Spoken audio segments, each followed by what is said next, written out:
Memorial service is being held for IFP founder Mangosuthu Buthelezi in Ulundi today.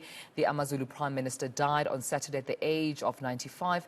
Thousands of people are expected to gather at the Ulundi Stadium for that service later on this morning. ANC Deputy President Paul Mashatile led party officials to Buthelezi's homestead yesterday to pay their respects. The EFF and DA also visited his home ahead of the funeral service that will take place on Saturday. And eNCA's Pamantla Koke is there for us to give us this update. Pamantla, a very warm good morning to you, colleague. I can see that in as far as preparations go for the memorial service today, they seem to be well underway. But from where you stand, I mean, who has arrived so far? What does the program look like? Just perhaps give us a glimpse into what, the memorial will look like today. This is a party-led memorial service. It will be dominated by speakers and speeches from IFP leaders. Their president, Velenkosi Hlabisa, will deliver the keynote address here, the memorial service of the founder of the IFP, Prince Mangosuthu Buthelezi. There will be other speeches by provincial leaders, but as well as the family members of Prince Mangosuthu Buthelezi. According to the program, his son, Prince Zuzi Fantuchugoyesizwe Buthelezi, will also deliver a message on behalf of the family. This is just about the IFP. It's been organized by the party that Prince Mangosuthu founded many years ago. Let's speak to Mr. Mlungisi Mabaso, who's the Secretary General of the IFP Youth Brigade. Young people of the IFP must have learnt a lot from Prince Mangosuthu Buthelezi. He believed in young leaders, even though many people say he overstayed his welcome as the president of the IFP, but he did groom a number of young leaders.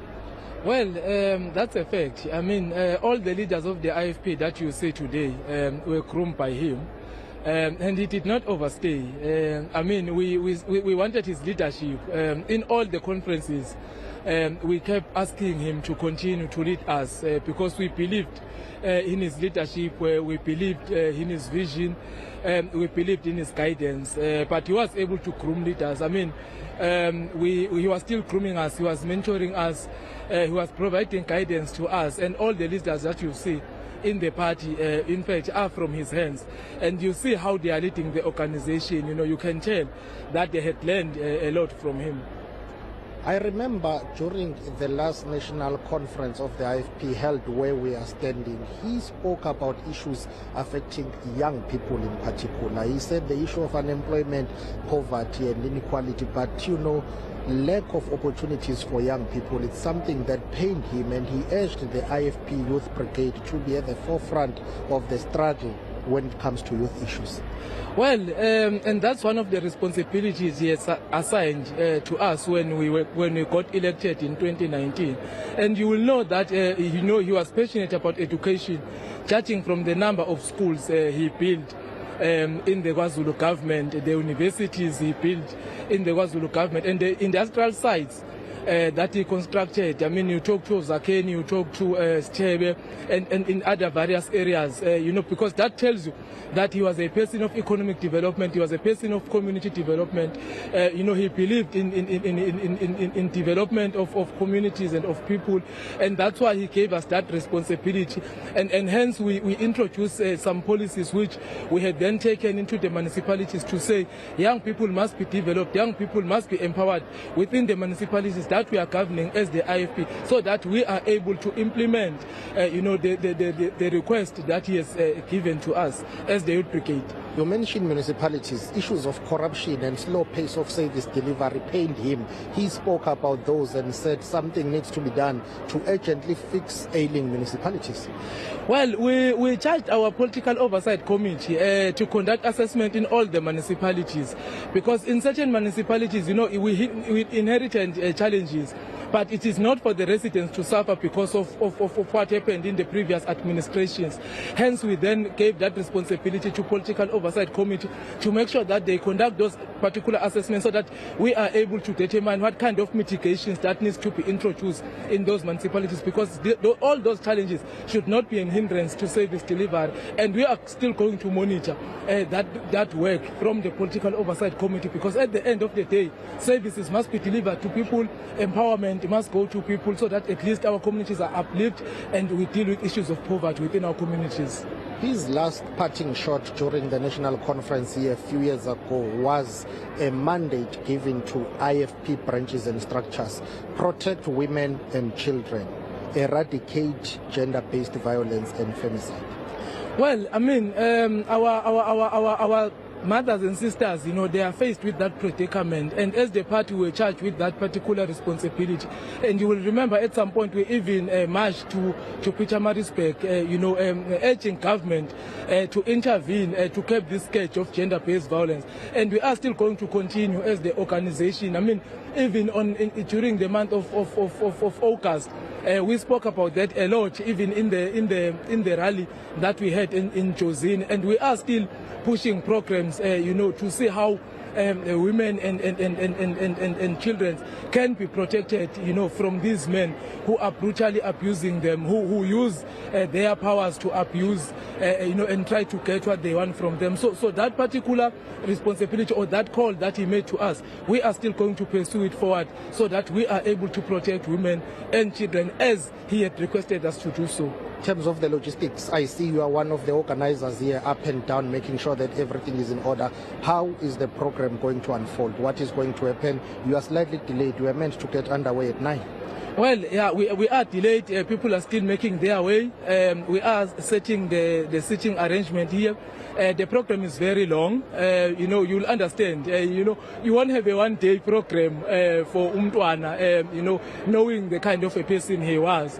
But we are going to limit time so that people at least are able to be given an opportunity, a fair opportunity to address. But the president is going to address us today. The foundation is going to speak, the youth is going to speak, women they are going to speak, members of the family are going to be given an opportunity to speak. So there's quite a lot of sectors that are going to be represented in the program today, and there are messages that we've been receiving that we are going to talk about, that we are going to read in the program, so that at least people know and understand. Even those that are not here have sent in their messages, and people that are here needs to know those messages and understand them. Baba, thank you very much for your time. That is Mlungisi Mabaso, who is the secretary of the IFP Youth Brigade. Bongam Kize, please come with me, says. Let's go that direction so that we'll be able to show our viewers the sitting arrangement that Mr. Mabaso was talking about. You see, Abantwana Basendlunkulu, these are members of AmaZulu royal family that are here. They are here to pay their respects, and as you can see, the sitting arrangement,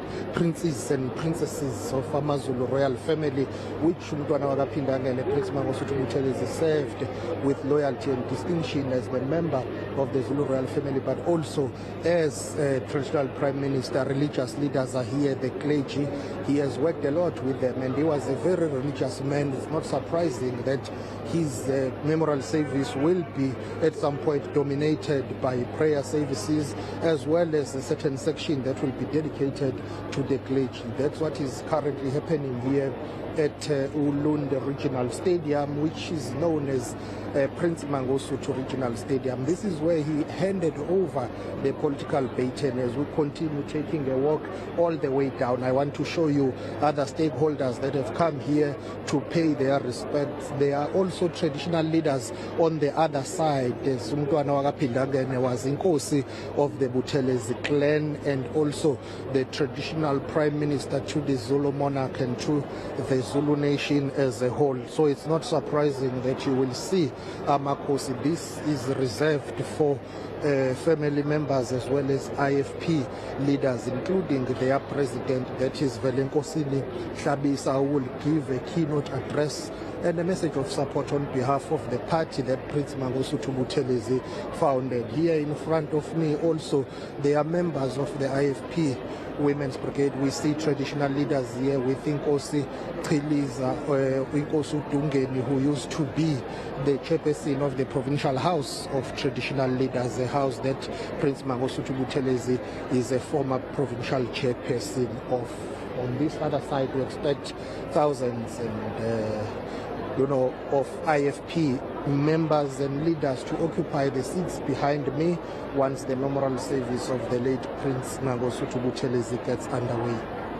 And indeed, we'll, of course, be expecting to see that program, colleague, according to the document that I have here, the official program starting at 10 o'clock. That's the expected time of the memorial service, rightfully saying that it's been organized by the IFP, just showing more of the political life of Prince Mangosuthu Buthelezi. Pamandla Goge will be sure to come back to you as soon as there are any other latest developments at the memorial service. We know that an array of speakers are expected at the memorial service. Pamandla has narrated some of them, but also, I think also equally befitting to mention that messages of support by Gauteng PEC chairperson Honorable Nkosi Dlamini is expected. The KZN PEC chairperson, Mr. 18 Tuli, also expected to speak, but also amongst others, the national chairperson of the IFP, General Secretary of Administration, both Honorable MB Gwala and Mr. Mbango are expected, amongst others, to take to the podium today